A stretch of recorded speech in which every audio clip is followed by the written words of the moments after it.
बच्चों, आज easy science board में आपका स्वागत है। आप पढ़ने वाले हैं यानी बातचीत, जिसके लेखक है बालकृष्ण भट्ट। इसके लेखक है बालकृष्ण भट्ट। पढ़ते हैं बालकृष्ण भट्ट की जीवनी।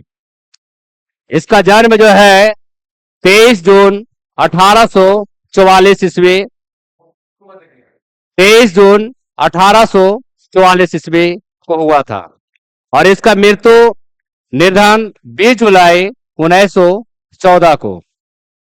आपसे सवाल रहेगा कि बालकृष्ण भट्ट की जन्म कब हुआ था। तो 23 जून 1844 और इसकी मृत्यु जो है 20 जुलाई 1914। निवास स्थान इलाहाबाद, उत्तर प्रदेश, है ना। निवास स्थान पूछा जाए इसका कहाँ हुआ था तो इलाहाबाद, उत्तर प्रदेश। माता का नाम और इसके पिता का नाम, माता का नाम पार्वती देवी एवं पिता का नाम बेनी प्रसाद भट्ट। पिता जो एक व्यापारी थे, पिता एक व्यापारी थे। आपसे सवाल रहेगा इसमें तो उसके पिता क्या थे। उसके पिता क्या थे, एक व्यापारी थे और उसकी एक माता जो थी सुसंस्कृत महिला थी। आपसे सवाल रहेगा कि उसकी माता कौन थे, तो उसकी माता का नाम पार्वती देवी। वो कैसी महिला थे, तो ये सुसंस्कृत महिला थी। कैसी महिला थे, सुसंस्कृत महिला थी, जिन्होंने बालकृष्ण भट्ट के मन में एक अध्ययन की रुचि एवं लालसा जगाई। आपसे सवाल दिया जाएगा, सवाल पूछा जाएगा इस तरह से कि बालकृष्ण भट्ट के मन में है ना अध्ययन की रुचि किसने जगाई। तो उसके अध्ययन की रुचि जो है इसकी माता, जिसका नाम है पार्वती देवी। कौन है, पार्वती देवी। और शिक्षा जो है, शिक्षा प्रारंभ में संस्कृत का अध्ययन किया था। प्रारंभ में कौन सी चीज का अध्ययन किया था, संस्कृत का अध्ययन किया था। और 1867 में प्रयाग के मिशन स्कूल से एंट्रेंस की परीक्षा पास की। यानी 1867 में प्रयाग के मिशन स्कूल से एंट्रेंस की क्या किया, परीक्षा पास की। इसकी वृत्ति यानी रुचि 1869 से 1875 तक प्रयाग के मिशन स्कूल में अध्यापन का कार्य किए। क्या चीज का कार्य किया, प्रयाग के मिशन स्कूल में अध्यापन के कार्य किए थे। यानी वहां जो अध्यापन का कार्य किए, पढ़ाए। और 1885 में प्रयाग KCA स्कूल में संस्कृत का अध्यापन किया। क्या चीज का अध्यापन किया, संस्कृत का अध्यापन किए। उसके बाद जो है संस्कृत के क्लास लिए। 1888 में प्रयाग की कायस्थ से पाठशाला के इंटर कॉलेज में अध्यापक नियुक्त हुए, किंतु स्वभाव के कारण नौकरी छोड़नी पड़ी। आपसे सवाल यहाँ पे पूछा जाएगा कि उसने नौकरी क्यों त्याग दिया। तो नौकरी त्यागने का कारण, मुख्य कारण क्या था कि जो है उग्र स्वभाव के कारण, उग्र स्वभाव के कारण उसने जो है नौकरी छोड़नी पड़ी। किसके कारण, उग्र स्वभाव के कारण उसने नौकरी छोड़ दी। और उसके बाद जो है लेखन का कार्य पर ही निर्भर रह गए। अब यहाँ पे सवाल रह जाएगा कि उसने नौकरी क्यों छोड़ दी। तो उग्र स्वभाव के कारण जो है उसने नौकरी छोड़ दी और उसके बाद जो है लेखन का कार्य में क्या हो गए, कार्यरत रहे, उसी पर निर्भर रहे।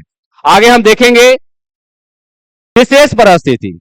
इसकी विशेष परिस्थिति क्या था और वे क्या किए कि पिता के निर्धन के उपरांत, किसके उपरांत, पिता के निर्धन के उपरांत पैतृक व्यापार में संभालने के नाम पर गृह कलह का सामना करना पड़ा। गृह कलह का अर्थ है घर में झंझट, घर में लड़ाई शुरू हो गया। किसके कारण, जब उसके पिता की जब मृत्यु हो गई तो व्यापार संभालने के नाम पर उसी घर में जो है झंझट हो गए, लड़ाई का सामना हुआ। गृह कलह का अर्थ है लड़ाई, आपस में लोग लड़ने लगे। पैतृक घर छोड़कर घोर आर्थिक संकट से जूझते हुए हिम्मत से काम लिया और साहित्य के प्रति क्या हो गए, समर्पित रहे। किसके प्रति समर्पित हो गए, घर को छोड़कर, तो वो जो है साहित्य के प्रति क्या हो गए, समर्पित रहे। कौन, बालकृष्ण भट्ट। रचनात्मक सक्रियता, उसकी रचनात्मक सक्रियता क्या था, तो भारतेंदु हरिश्चंद्र की प्रेरणा से। किसकी प्रेरणा से, भारतेंदु हरिश्चंद्र की प्रेरणा से उसने जो है हिंदी वर्धनी सभा, कौन सभा, हिंदी वर्धनी सभा। किसकी प्रेरणा से, तो भारतेंदु हरिश्चंद्र की प्रेरणा से हिंदी वर्धनी सभा प्रयाग की ओर से 1877 में हिंदी प्रदीप नामक मासिक पत्र का निकालना प्रारंभ किया था। आपसे सवाल यहाँ पे पूछा जाए कि मासिक पत्र निकालना वो कब से प्रारंभ किए थे? 1877। और पत्रिका का, तो हिंदी पत्रिका का जो है उसने क्या किया? संपादन किया था। हिंदी प्रदीप नामक मासिक पत्र, आपसे सवाल एग्जाम में पूछा जाएगा कि हिंदी प्रदीप नामक मासिक पत्र निकालना कब से प्रारंभ किए थे? कितना से? 1877 ईस्वी से। कब से किए थे? 1877 से किए थे वो। ये कितना वर्ष तक चला था? 33 वर्षों तक चलाते रहे। कितना वर्ष तक चलाते रहे? 30 वर्षों तक चलाते रहे। और इसमें नियमित रूप से सामाजिक, साहित्य, नैतिक, राजनीतिक विषयों पर निबंध लिखते रहे। आपसे यहाँ पे सवाल पूछा जाएगा कि किन किन विषयों पर जो है बालकृष्ण भट्ट जो है वो निबंध लिखे रहे? तो सामाजिक, साहित्य, नैतिक, राजनीतिक विषयों पर वो निबंध लिखते रहे। 1881 में वेदों की युक्तिपूर्ण की समीक्षा के, 1886 में लाला श्रीनिवास दास के सहयोग से संयुक्ता स्वयंवर की कठोर आलोचना की। आपसे यहाँ पे सवाल पूछा जाएगा कि किसके संयोगिता स्वयंवर किसकी रचना है? सवाल यहाँ पे दिया जाएगा कि संयोगिता स्वयंवर किसकी रचना है? तो लाला श्रीनिवास दास का। किसकी रचना है? लाला श्रीनिवास दास का है। वो कब किए थे? 1886 ईस्वी में। आपसे सवाल रहेगा कि संयोगिता स्वयंवर की रचना वो कब किए थे? तो 1886 ईस्वी में, है ना। कठोर आलोचना की। जीवन के अंतिम दिनों में, जीवन के अंतिम दिनों में उसने हिंदी शब्दकोश का क्या किया? संपादन किए थे। किसका संपादन किया? हिंदी शब्दकोश का। किसका संपादन किया था?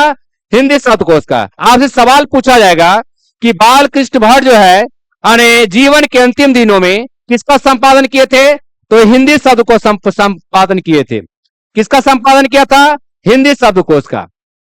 और श्याम सुंदर दास द्वारा काशी मंदिर पर किंतु अच्छा व्यवहार ना होने पर वो अलग हो गए। श्याम सुंदर दास के द्वारा जो है उसके अच्छा स्वभाव के कारण, व्यवहार ना होने के कारण वे जो है दूसरे से क्या हो गए? अलग हो गए। उसकी रचनाएं में जिसमें से आपको पढ़ना होगा उपन्यास। तो उन्हें बहुत सारे चीजें लिखे थे, जिसमें से उपन्यास का नाम आता है रहस्य कथा। तो रहस्य कथा किसकी रचना है? तो रहस्य कथा जो है ये बालकृष्ण भट्ट का उपन्यास है। किसकी उपन्यास है? बालकृष्ण भट्ट का है। इसमें जितना भी है सारा उपन्यास लिखा हुआ है बालकृष्ण भट्ट का। नूतन ब्रह्मचारी, 100 अजान, 1 सुजान, गुप्त गुप्त बैरी, रसातल यात्रा, उचित दक्षिणा, हमारी घड़ी, सद्भाव का भाव, ये जितना भी इसकी रचना है इसमें सारा उनकी उपन्यास है। आपसे सवाल यहाँ पे पूछा जाएगा कि रहस्य कथा ये किसकी रचना है? तो बालकृष्ण भट्ट की है। ये कौन सी विधा के अंतर्गत आता है? तो उपन्यास है। इसमें जितना भी है सारा जो है उसका क्या है? उपन्यास है। और आगे देखेंगे नाटक, और उसमें नाटक है। नाटक में क्या क्या लिखे थे? पद्मावती, किराता, अर्जुनी, वेणी संहार, शिशुपाल वध, नल दमयंती, यवध, कट्टर सोम की एक नकल, विरहला, इंग्लैंडेश्वरी, और भारत जननी, और भारतवर्ष, और कली, दो दुदेशी, एक रोगी और एक वैद, रेल का विकट, खेल, बाल विवाह। आपसे पूछा जाएगा बाल विवाह किसकी रचना है? तो बाल विवाह जो है ये बालकृष्ण भट्ट की है। किसकी है? बालकृष्ण भट्ट की है। ये पूछा जाएगा बाल विवाह ये जो है कौन सी विद्या के अंतर्गत आता है? तो नाटक है। ये जो है आपसे सवाल परीक्षा में बार बार ये सवाल उठा यहाँ पे कि बाल विवाह किसकी रचना है? तो ये जो है बालकृष्ण भट्ट की है। और एक जो है एक नाटक है। यहाँ पे इसमें से कोई भी पूछ सकता है कि भारतवर्ष, यहाँ पे पूछ सकता है कि भारतवर्ष किसकी रचना है? तो ये बालकृष्ण भट्ट की है। और एक क्या है? नाटक है। प्रश्न, प्रश्न इसका अर्थ होता है जोक, मजाक। जैसे जैसा काम वैसा परिणाम। जैसा काम वैसा परिणाम क्या है? प्रश्न है, जो किसके द्वारा लिखा गया? बालकृष्ण भट्ट के द्वारा। किसके द्वारा लिखा गया? बालकृष्ण भट्ट के द्वारा लिखा गया। किसके द्वारा लिखा गया? बालकृष्ण भट्ट के द्वारा। नई रोशनी का विष, ये भी उन्हीं की रचना है। आचार्य विडंबन, है ना, यादी, ये जो है किसकी रचना है? सारा जो है बालकृष्ण भट्ट की है। आगे हम पढ़ेंगे उसने लगभग जो है 1000 निबंध, ये निबंध जो है 1000 के आसपास वो लिखे थे। इनमें से 100 से ऊपर जो है उनका क्या रहा? महत्वपूर्ण रहा। आपसे सवाल रह जाएगा कि बालकृष्ण भट्ट जो है कितने निबंध लिखे थे? 1000। कितना लिखे थे? 1000।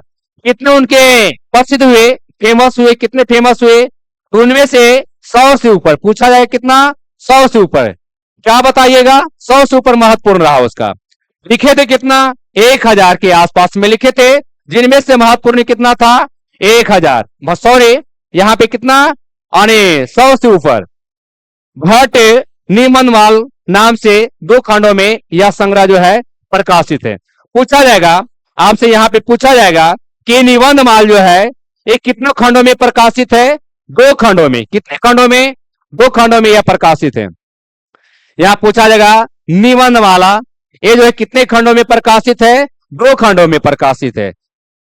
आगे पढ़ेंगे, बालकृष्ण भट्ट आधुनिक हिंदी गद्य के आदि निर्माताओं और उन नायक रचनाकारों में से एक है।